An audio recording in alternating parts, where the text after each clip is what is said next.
మిత్రులారా, మీ అందరికీ సామాజిక ఉద్యమాభివందనాలు. నేను మీ తెలంగాణ శ్యామ్. ఎక్కడి నుంచి మొదలు పెట్టాలి, ఎట్లా మొదలు పెట్టాలో నాకైతే అర్థం కావట్లే. ఎవరి గురించి అంటున్నారా?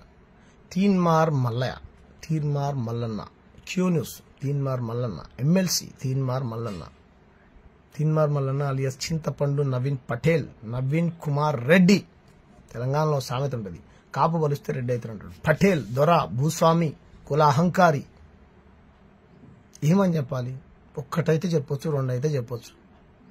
కేసీఆర్ని బాతాల పోసేటంటివి, కవితమని తైతక్క అంటివి, కేటీఆర్ గారిని డ్రామారావు అంటివి, టిట్టర్ టిల్లు అంటివి, ఆయన పేరు ఏం పేరు ఇమాన్షు ఇంతలా ఉన్నాడంటివి. మొత్తం కేసీఆర్ సన్న బియ్యం ఏమంటారు, దొడ్డు బియ్యం పెట్టి ఇంత దొడ్డుగా చేసిండు, చూసిరా తినట్ట బలిసిండో ఇమాన్స్ అని అంటివి. నీ నోరుకు కంపు. ఇంకో కేసీఆర్ టాబ్లెట్ ఇచ్చాడు, టానిక్ ఇచ్చిండు కూడా, రాజ్యసభ సభ్యుడు ఇచ్చిండు అంటివి.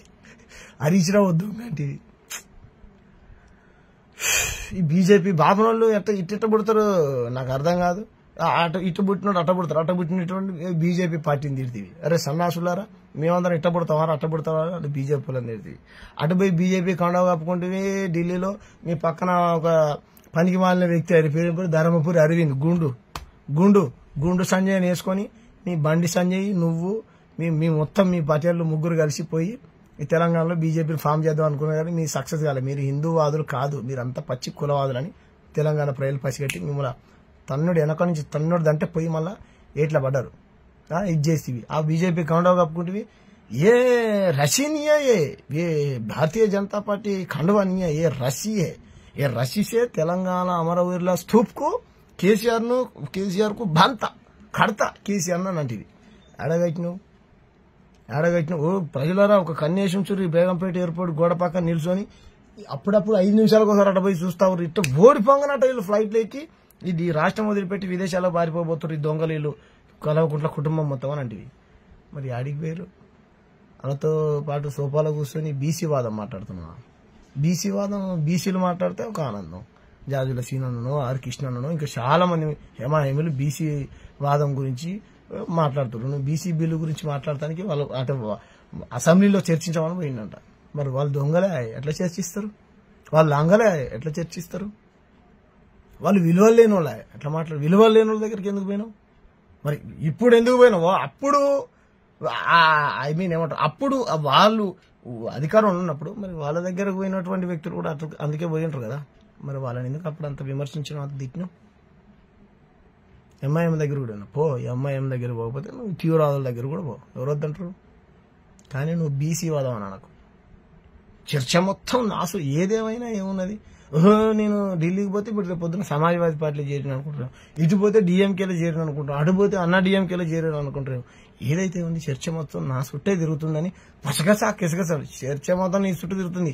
చెప్పులని నీ మీద పడకుండా చూసుకో. తీన్మార్ మళ్ళీ రెడ్డి పటేల్ చూసుకో. అమాయకమైన రెడ్లను తిట్టుకుంటూ బీసీల దగ్గర ఫోన్ పే, గూగుల్ పే, షాయి పైసలు, అంగిలావు సిద్ధాంతం, ఆండ్రవైర్ సిద్ధాంతం, ఏం తమాషాలు చేస్తున్నావు ఈ రాష్ట్రంలో?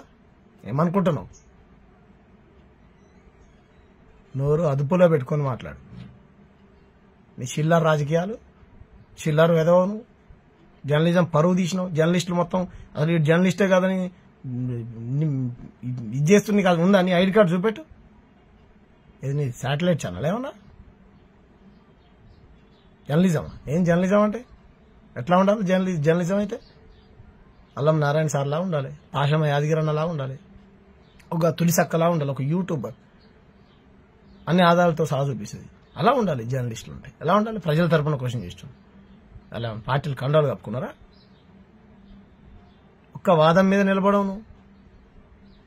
కాంగ్రెస్ పార్టీ కండవ కప్పుకుంటే, బీజేపీ పార్టీ కండవ కప్పుకుంటే, కేసీఆర్తో కలిసి ఫామ్ హౌస్ లో నేనే మాట్లాడినాంటివి, సలహా సూచనలు కేసీఆర్ ఇచ్చినవి, తీన్మార్ వార్తలను డిజైన్ చేసి తెలంగాణ ఉద్యమాన్ని ఊపిరి పోసింది నేనే అంటివి, ఒక ఏషియన్ భాషాన్ని నేనే అంటివి.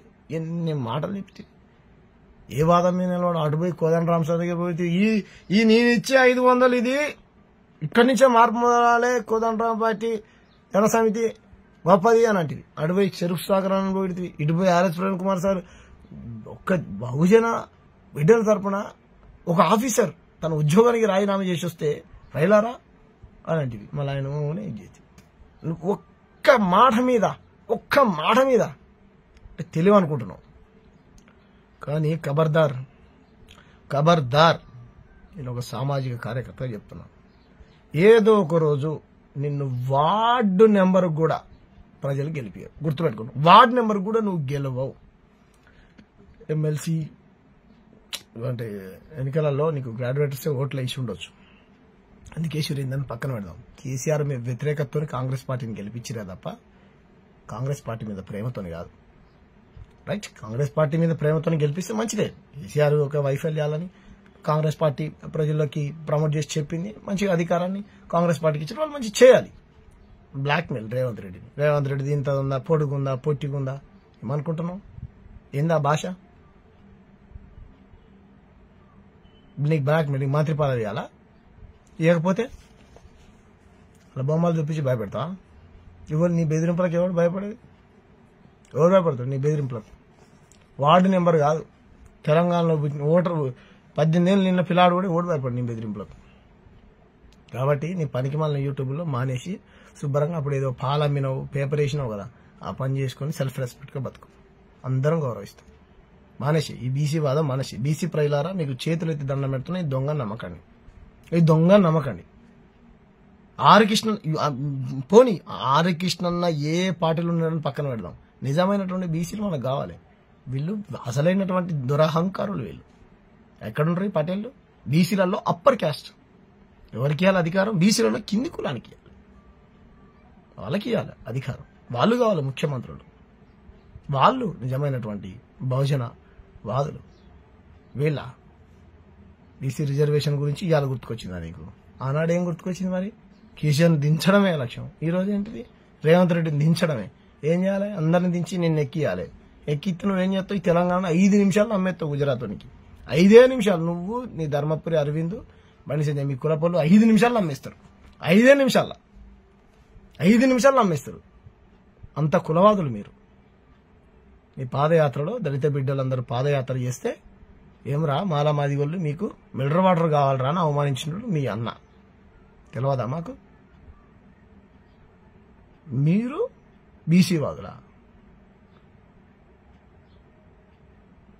దళిత ఉద్దర కూడా అంట. యాడ్ నుంచి గత్యంతర పరిస్థితిలో మల్లన్న వాళ్ళ భార్యని ప్రేమ వివాహం చేసుకోవాల్సి వచ్చింది. అంతేగాని తీర్మార్ మల్లయ్య దళితుల మీద ప్రేమతోని దళిత బిడ్డను చేసుకున్నా చూడు, నేను జబ్బాలు దర్చుకుంటూ చూసినా పచ్చాబద్ధం. ఏదో అట్లా ఏమంటారు చేసుకోకుండా కొద్దిగా తాత్కాలికంగా ఎవరు తెలియకుండా ఇది చేద్దాం అనుకున్నాడు. బడితే పూజ చేస్తే చింతపండు చేస్తే చేసుకోవాల్సి వచ్చింది. అవి ఎన్ని బాధలు అనుభవించిందో తెలుసా వాళ్ళ కుటుంబంలో, వాళ్ళ ఇంట్లో. పటేళ్ళు ఒక మాదిగ బిడ్డని గౌరవంగా చూసుకున్నారంటే మనం నమ్మదామా?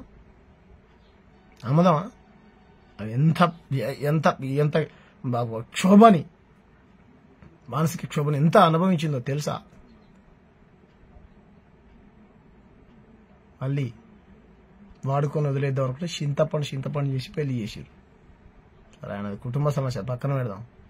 అంటే మీకు ఎందుకు చెప్తున్నానంటే పచ్చి దొంగ చోటా నహీం, తెలంగాణక చోటా నహీం, పచ్చి దొంగ. నేను చెప్తున్నా కదా, వాళ్ళ బంధువులే, స్వయంగా వాళ్ళ బంధువులే ఈ పటేల్ గురించి చెప్తారు. నా ఉద్దేశంలో పటేల్ అందరు చెడ్డవాళ్ళని కాదు. పటేళ్ళు మహానుభావులు ఉన్నారు. అన్ని కులాలలో మంచి వాళ్ళు ఉంటారు, అన్ని కులాలలో చెడ్డవాళ్ళు ఉంటారు. మంచిని మంచి అన్నాం, చెడుని చెడు అన్నాం. అంతేగాని కులం పేరుతోని బ్లాక్మెయిల్ చేసేటువంటి విధాలకు బుద్ధి చెప్దాం. ముఖ్యంగా నా మున్నూరు కాప అన్నలారా, అక్కలారా, పెద్దలారా, ఇటువంటి యదవని మీ కులం నుంచి బహిష్కరించండి. ఇటువంటి సన్నాసిని కులం పేరు మీద, మతం పేరు మీద ప్రజల మధ్యలో చిచ్చుపెట్టి విడగొట్టి వాదం మీద ఉన్నట్టు చెప్పండి. మీరే చెప్పండి. ఎవరి ప్రయోజనాల కోసం? బీసీ ప్రయోజనాల కోసం వేయండి. నడవమాను, ఒక పెద్ద పాదయాత్ర చేయమను. మరి కవితక్క కూడా బీసీ ప్రయోజనాల గురించి మాట్లాడుతుంది. ఆమె అయితే కావద్దు. కాబట్టి పేదోడు మాత్రమే పేదోడి గురించి ఆలోచించగలుగుతాడు, ధనవంతుడు ఆలోచించాడు. కాబట్టి నెంబర్ 1 కిల్లర్ తీన్మార్ మల్లయ్య, ఒక విలువ లేనోడు. ఒక వ్యభిచారి అయినా నయం. అమ్మా ఇంకోసారి అట్లా చేయకుండా సరే అని బుద్ధి మార్చుకుంటుంది. అసలు ఏమనాలి చెప్పండి. కాబట్టి ప్రజలారా, పావులా పైసలు ఇవ్వకండి. ఆపరేషన్ల పేరుతోనే అడుక్కొని లక్షల రూపాయలు తిన్నాడు. కరోనా పేరు అప్పుడు అన్నదానం పేరుతోనే అడుక్కొని లక్షల రూపాయలు తిన్నాడు. కోట్ల రూపాయలు తిన్నాడు. లక్షల రూపాయలు తిన్నాడు. ఆధారాన్ని మాయం చేసాడు. ఫారెన్ నుంచి ఫండ్స్ ఎంతమంది నా నెత్తి మీద ఎంతమంది ఉన్నారో అంతమంది చెప్పారు నాకు.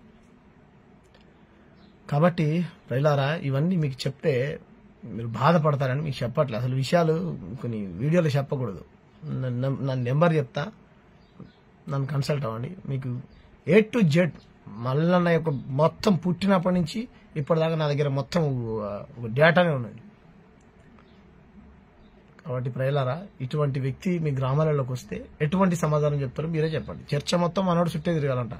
మీ ఊర్లో చెప్పులు మొత్తం మల్లన్న చుట్టూ తిప్పకుండా చూడండి అని నా రిక్వెస్ట్. నేను చాలాసార్లు చెప్పిన, 10 ఏళ్ల నుంచి చెప్తున్నా. ఎందుకంటే మేము కూడా పోయి 500 ఇచ్చి మోసపోయి ఉంచున్నాను. ఇప్పుడు హుజూర్నగర్లో ఈ వెలుగా చీకట ఇది పాలిట ఈ పత్రిక బహుజన బిడ్డ నిలబడితే ఈ పత్రిక చూపెట్టదా, ఇది కళ్ళకు కనపడదా, ఇది మన పాలిట వెలుగా చీకట అని ఇయ్యాల అదే వెలుగు పెట్టి వెలిగిపోతుంది అన్నాడు. ఫోన్ ఉన్న ప్రతి ఒక్కడు ఒక జర్నలిస్టే. మిత్రులారా, తెలంగాణ ప్రజలు ఒక జర్నలిస్టే అని ఇట్లా ఫోన్ చూపించుకుంటూ జర్నలిజాన్ని విలువని తీసేసాడు. పొట్టు తిరుగుతారు ప్రజలు. ఏమనాలి చెప్పు నాకు. ఎందుకంటే ఈ మధ్యలో పెద్ద మనిషి ఒక అద్భుతమైన మాట చెప్పింది. శ్యామ్, నువ్వెక్కడ నేను మాట్లాడాలనుకున్న సార్ ఇటువంటి దొంగల గురించి ప్రజలు చెప్పాలని నువ్వు మాట్లాడేటువంటి విధాల గురించి అన్నా కానీ నా మనసు ఆగలే. చెప్పాలండి. నాకు కడుపు కాలినాడు 100% తిడతాడు. కడుపు కాలినాడు 100% తిడతాడు. కొడతాడు కూడా అవసరమైతే. ఆ పరిస్థితిని తెచ్చుకోకండి. ప్రజల్ని మోసం చేయకండి. ఖబర్దార్. మీ స్వార్థ రాజకీయాల కోసం సమాజాన్ని పాడు చేస్తా అంటే మీరు ఊరుకుంటామని నేను మాత్రం ఊరుకోను. ఖబర్దార్. మీరు చేసుకోండి. రాజకీయాలు ఏమైనా ఉంటే చేసుకోండి. అంతేగాని ఒక విలువలకు కట్టుబడి ఉండండి. విలువలు లేకుండా ఏది పడితే అది చేస్తాం, మాకు అధికారం ఉంది కదా ఉంటే ఏంది. Thank you. అన్ని పసిగట్టండి ప్రజలారా.